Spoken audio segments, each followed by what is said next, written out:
This is the story of the year 1812 when a Swiss adventurer was passing through the Arabian desert in disguise. This adventurer named Johann Ludwig Bagot gets lost on the way and reaches a narrow path between the rocks. After walking between the rocks for about 1.5 kilometers, the path finally widened a bit and he saw a magnificent structure built in the limestone mountain. Who and why built this ancient structure in this desolate desert valley in southern Jordan? This 127 feet high structure was not built but was carved on the mountain. Today it is called Khazna in Arabic, which means treasury, i.e. where the treasure is kept. Magnificent pillars emerge from the bottom of the mountain and on their top are seen designs carved with great delicacy and beauty. A very large entrance which leads to a room. But no kind of design was made in this room. Only the natural beauty of the stone can be seen. So this adventurer found this scene quite astonishing and decided to go deeper into the rocks. Perhaps he was very close to finding a lost city of history. Further ahead he saw a theater with a seating capacity of about 6,000 people, and this too was carved on stone. A pathway that was leading to a very large temple-like structure.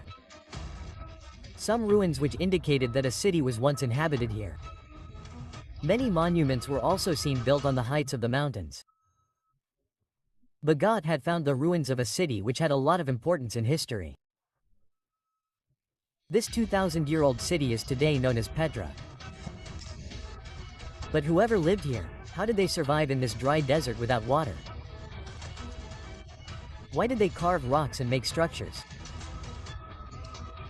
What was their work in this desolate desert, and most importantly, why were they forced to leave all this? When Nazreen, Swiss adventurer, saw all this, she remembered the story of a tribe living in the desert.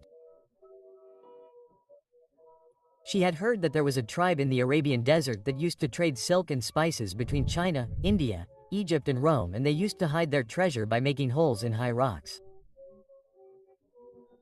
In Greek and Roman sources, these people have been named as Nabedicians. They were famous as a nomadic tribe 2,000 years ago, and these people used to live in tents in the desert. But how did the people living in tents succeed in building such a magnificent city like Petra? After this discovery of Baga, Petra started getting international presence. Archaeologists and historians from all over the world started coming here so that this ancient mystery could be solved. Obviously, 127 feet high construction, and that too is not an ordinary thing, but carving it out of stone is not a common thing. For this, the workers must have erected some temporary structure. As you must have seen even today, during construction, a structure of wood is made around the building on which the workers stand and work. But not only on the treasury, but also on other structures in Petra, there are no such signs that can give any indication about its construction. After doing a lot of research and experiments, the researchers found an incomplete structure in Petra itself, and perhaps the secret of its construction was hidden in it. Looking at it, it seems that this is only the upper part of the structure and the rest of the limestone below was not cut at all. This shows that the Nabedicians used to start building any structure from the top. In the construction of the treasury also, first they climbed the 7 rock and dug a horizontal shaft in the limestone mountain. Standing inside this shaft, they carved pillars and various designs and then slowly moved down. When the upper half of the structure was completed, the stone debris below would have accumulated so much that now by climbing its slope, the remaining half of the structure could be completed easily. This method of construction has not been seen anywhere else in the ancient sites around the world.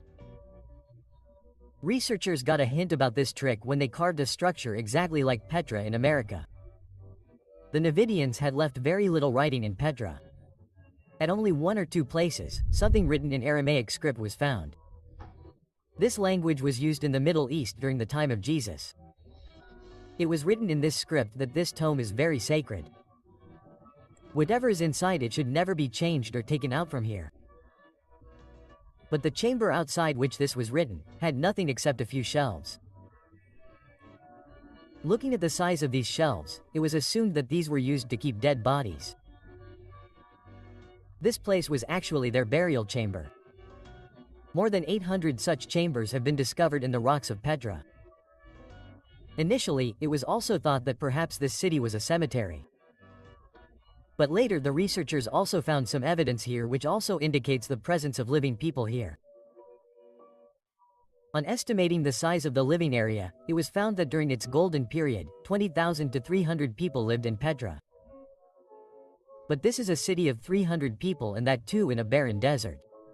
So where did these people get water from? A clue to this is found in a structure present in Petra which is called the Great Temple. Some holes have been found on the floor here. It seemed that perhaps water used to flow under it.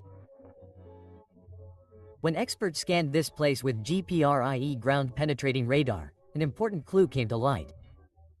GPR throws radio signals into the ground. These signals collide with different materials inside the ground and come back at different speeds. For example, after hitting the soil, they slowly come back in an empty space, their speed increases. By seeing the speed of the signals, it is estimated that where there is empty space under the ground. The results of GPS showed that a whole network of channels is laid under the floor of the temple. Just like plumbing work is done before the construction of the floor in a house. This evidence was enough to prove that there was an underground water network in Petra. But where did this water come from? Because this place is one of the driest places in the world. Locals still use a reservoir of water which is called Ain Musa. This natural spring provides water from underground. But the problem is that it is about 8 kilometers away from Petra's side. So now the question arises that how did the Nabateans bring water from Ain Musa 8 kilometers below the rocks? We get a hint of this in the narrow entrance of the Trary. Here, signs of pipelines have been seen between the rocks. Such a pipeline was joined in small sections. When water passes through these small sections of the pipe, it must have leaked. But if water was so important for the Nabateans, how would they let it go waste? When water passes through any pipeline, air pockets are naturally formed inside it which create pressure inside the pipe and the flow of water decreases. This pressure pushes the walls of water from inside, and if there are joints in the line, water will leak from them. Hydro engineers did many experiments and it came to light that if the angle of the pipe is inclined at 4 degrees, then air pockets will not form in the pipe. The flow of water will also be good and there will be no leakage. When experts saw the angle of the pipeline laid in Petra, it was surprisingly inclined at exactly 4 degrees. That is, the Nabateans knew about this scientific principle 2,000 years ago, which we have recently discovered. After seeing all this, one thing is clear that the Nabateans were masters of hydro-engineering. Water in Petra was supplied not only from Ain Musa but also from flash floods coming from the mountains.